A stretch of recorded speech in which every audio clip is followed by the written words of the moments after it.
stars. Let's go. Let's learn a little bit more about verbs.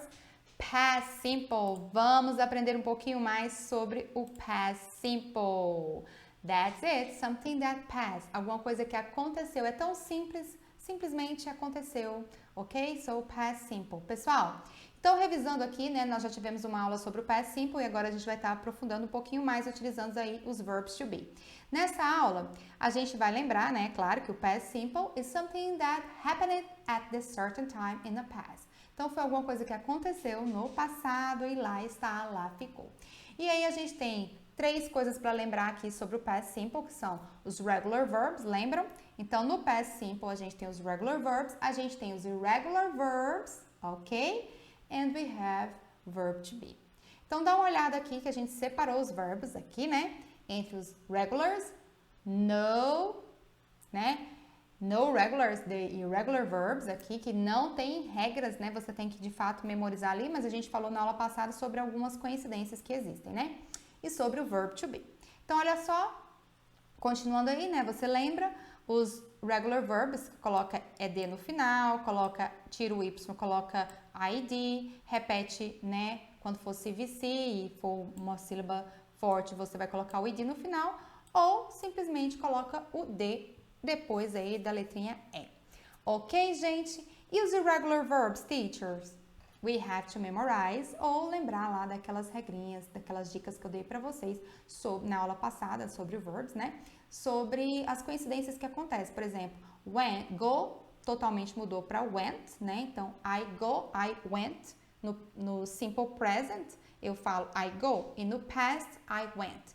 E o drink virou drunk, lembra de uma daquelas sugestões que nós demos, que geralmente o I vira uma letrinha A?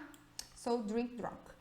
E os verbs to be, é claro, gente, lembrando que, né, para tudo, isso daqui não é verb to be, sempre falo isso para vocês, para que não tenha dúvida, isso aqui é pronoun. Porém, os verbs to be vão sempre combinar com os pronouns, por isso que a gente sempre coloca eles juntinhos, mas veja que está separado, né? Junto, mas separado. Olha só, desse lado aqui a gente tem os pronouns e aqui nós temos então os nossos verbs to be. O que acontece aqui no verb to be, gente? O verb to be no present, a gente tem 3, né? O am, o is e temos o are. Mas no past fica mais simples ainda. Você tem o was e o were, tá bom? Então, você tem no lugar do am, no passado o am vira was. O is vira was e o are vira were, ok? So, that's it. And now, já aqui, né, passando rapidamente, regular verbs, quando os verbos são regulares, né, a gente vai sempre adicionar ed no final. Se o verbo for terminado em e, a gente só coloca o d, né? E se ele terminar em consoante aqui e y, né, a gente tira o y e coloca ied, certo? Diferente do present continuous, onde o studying continua com y, porque lá não cai o y, tá? Você só adiciona o ing. Present continuous, studying, working. Então, o y não cai, mas aqui ele cai. Ok? E aqui, quando for vowel, consonant and vowel, né? Então, aqui você tem uma vogal e uma consoante.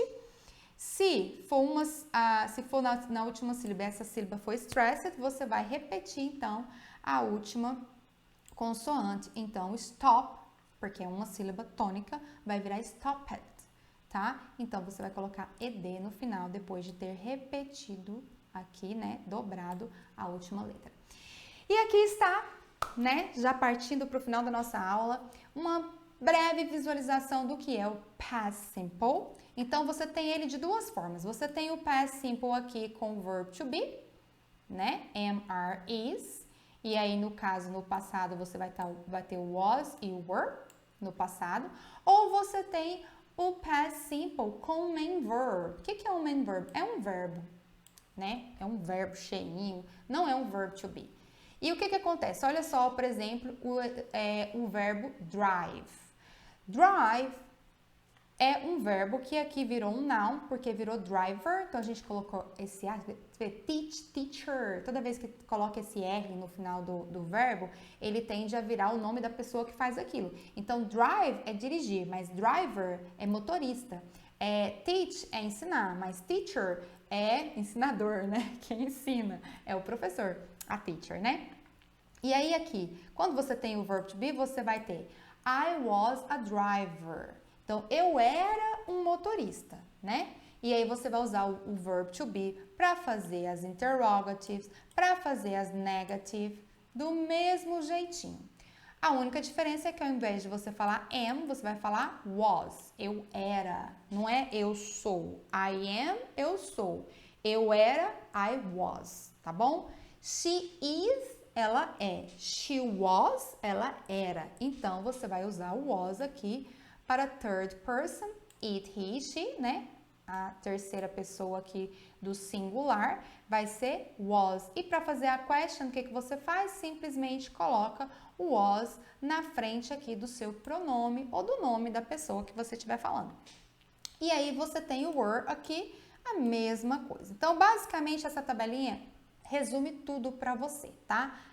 Past simple. Resumidamente, você bate o olho aqui e você identifica que é past simple. Por quê? O verb to be está no passado, was, e aí você consegue montar frases utilizando aqui o verb to be, certo? E é com o próprio verb to be que você vai fazer questions or negative. Então, você tem was, wasn't, was not, né? Was not, were they were not. Então, você usa o verb to be para fazer negative, interrogative e tá tudo certo. Ele é o verbo da frase. Agora, quando você não tem o verb to be, o que acontece? Olha a diferença. O verbo drive virou driver, motorista, e agora virou drove. Por quê? Eu dirijo, mas eu dirigi. Então, se eu dirigir, eu não falo I drive. I drive, eu dirijo. Agora, present simple, né? Present simple. Agora, I drive. E no passado, past simple, I drove. E ele é um irregular verb. Ele é um irregular verb, então ele muda totalmente a forma dele, você não só adiciona o ed no final. E aí fica I drove.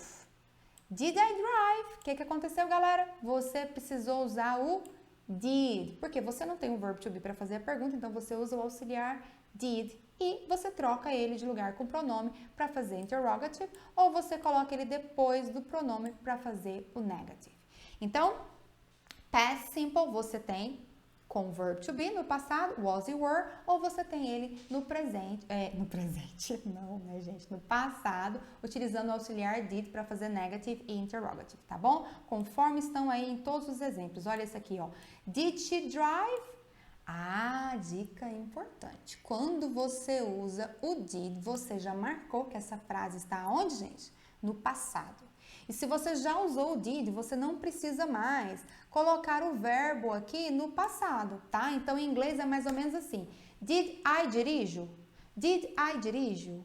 I did not dirijo, tá? Então, o verbo continua ali na sua forma infinitiva. Isso, na sua forma infinitiva, ok? So, did she drive? Did, ela dirige. Did já marcou que é no passado, tá bom? Então, você vai fazer o quê? Did she drive? Ela dirigiu, né? Foi pro passado por causa do did. Se foi pro negativo, tá vendo? O verbo volta para sua forma infinitiva, drive. Então, mas se você não tem o did, é it drove, he drove, she drove. Tá bom? Galera, é isso, tá bom? Passando aqui só para finalizar, mais uma visão geral aqui, o que você tem? Você tem regular verbs, esses aqui. Você tem irregular verbs, você tem was e were, né? O am e o is virou was e o are virou were.